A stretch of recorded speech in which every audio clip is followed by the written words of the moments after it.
Hi, this is Sarah Flack, and I'm the Education Coordinator at the Child Advocacy Center of the Finger Lakes. For today's webinar, I'm going to be talking about how to choose a safe caregiver for your child or infant.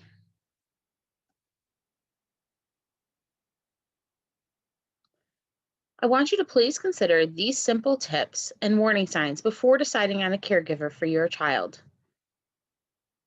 Think before you trust. A little planning could save a precious child. Here are some safe caregiver tips to look for.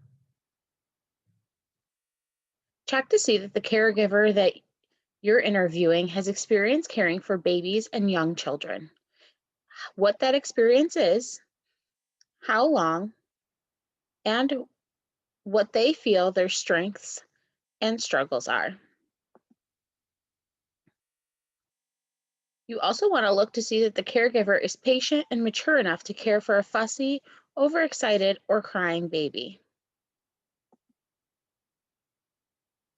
Safe caregivers understand that young children must always be supervised. Ask a possible caregiver how many children they will be watching at a given time. It's best if the caregiver will be watching only your child or a limited number of children so that each child is given adequate attention. Discuss with possible caregivers what their discipline style is.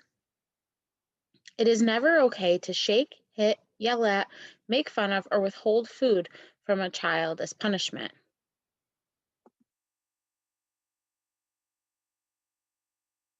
Ask your caregiver to show you around their home and be on the lookout for whether or not drugs and alcohol or weapons are safely secured and upward young children and infants cannot get to them. While on the job, caregiver should not be using alcohol or drugs, carrying a weapon, and be sure that they will not surround a child with others who may be drinking, using or selling drugs, or carrying weapons either.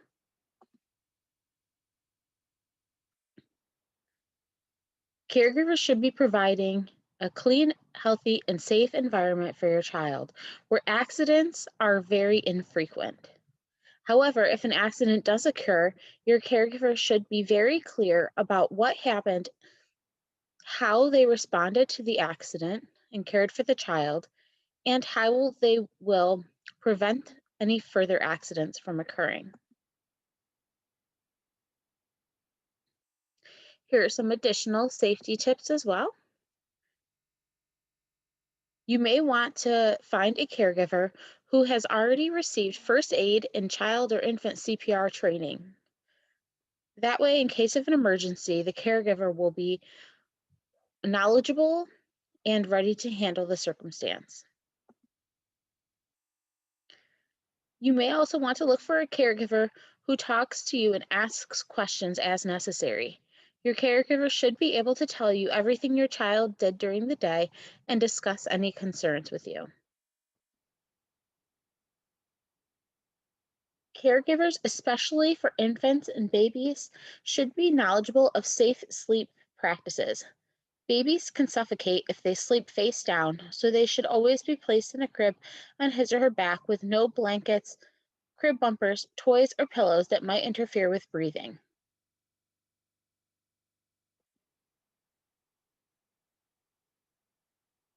Discuss with your caregiver about the types of meals and snacks that will be provided, or consider providing your own meals and snacks, especially if your child has dietary needs or restrictions.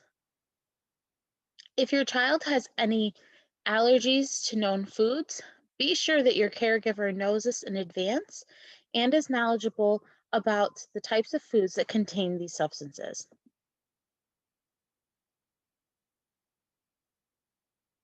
My final tip is that caregivers should encourage you to check in or send check ins periodically throughout the day or week. Parents can find a lot of relief from stress or anxiety if their caregiver either responds quickly to their messages checking in on the happiness and safety of their child, or if the caregiver reaches out periodically throughout the day or week, giving little updates on what the child is doing while in their care.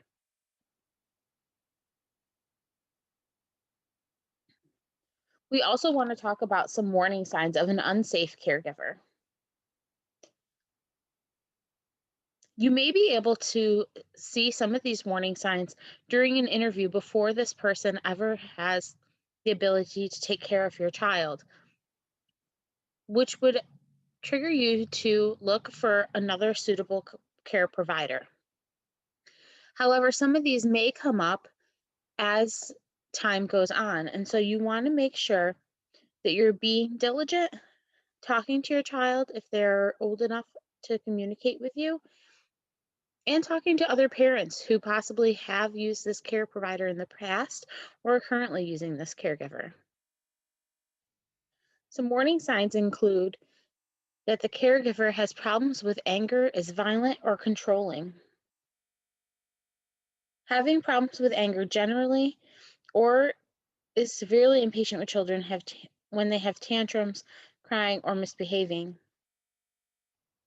Also consider, is this person a violent and or controlling with their partners or others? Ask yourself or resources if this caregiver is physically or verbally abusive towards children, especially former people who have used this provider. What did their children feel? Why are they no longer using the provider? Get references and referrals from people that you know and trust. Does this provider abuse alcohol, drugs, or prescription medications? The use of alcohol or other drugs, including marijuana, as well as the use of prescription medications that have bad side effects or make them drowsy, would strongly deter you from sending your child to someone who may not be best suited for caring for young children. If your child is already attending this provider, ask your child if they're happy or monitor their signs of toddlers who may exhibit behavioral changes.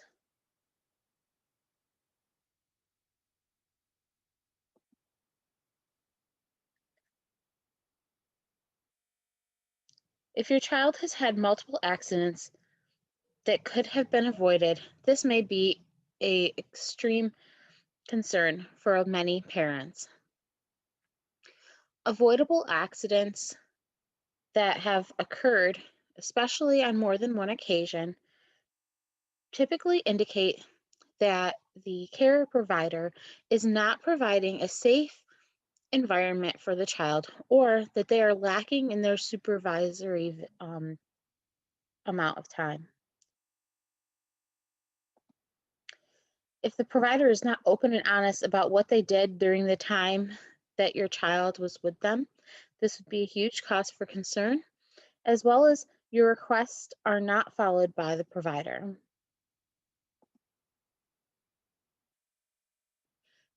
What can you do if you're concerned about your child's caregiver? In some instances, you may immediately want to discontinue using that caregiver.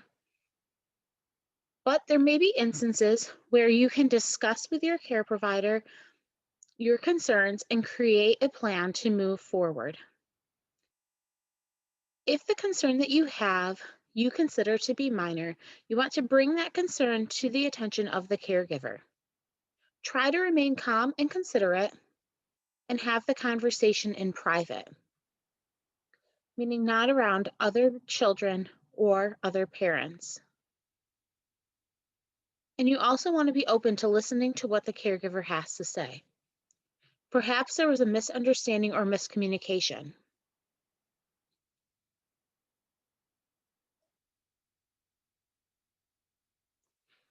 Then try and work collaboratively with the care provider to reach an agreement.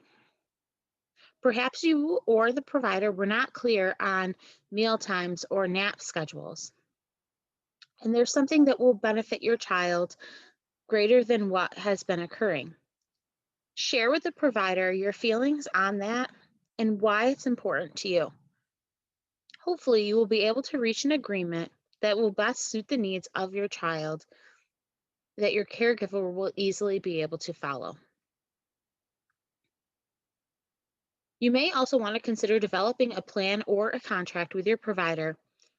This can be either prior to them starting to provide care for your child, or it could be in response to an event that has occurred. Developing a plan prior to really outlines what it is that you're asking the provider to do during the time that they're with your children. Whether in your home or in their home, you may want to consider where and when children will be napping, at what time of day, for how long, any exercise requirements or educational needs that need to be met during the time the provider is caring for your children, and nutritional needs as well. Lastly, you may want to make sure that you have a backup plan. Just like any other professional, caregivers do get sick, injured, and have families of their own. You don't want to rely 100% on one person to care for your child, because in the event that they are unable to care for your child on a given day, that would impact your ability to get to your work or other commitments. So try to keep at least one or two people on the back burner as a backup plan in the event that either your care provider is unavailable on a given day, or you experience an event or concern that has you questioning whether you should continue with that caregiver or looking to end that caregiver parent relationship.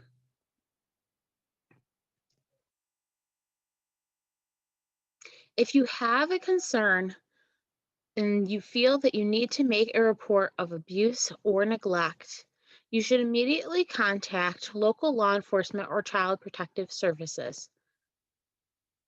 You can also reach out to the New York State Central Registrar and Child Abuse Hotline at 1 800 342 3720 to report any suspected abuse or neglect.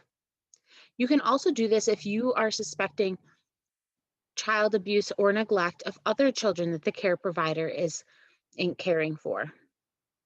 If you have any additional questions or would like more information, you can also reach me, Sara Flack, at my email address provided, which is Sara, S-A-R-A, at cacfingerlakes.org, or by calling the Child Advocacy Center's main phone number at 585 394 2573.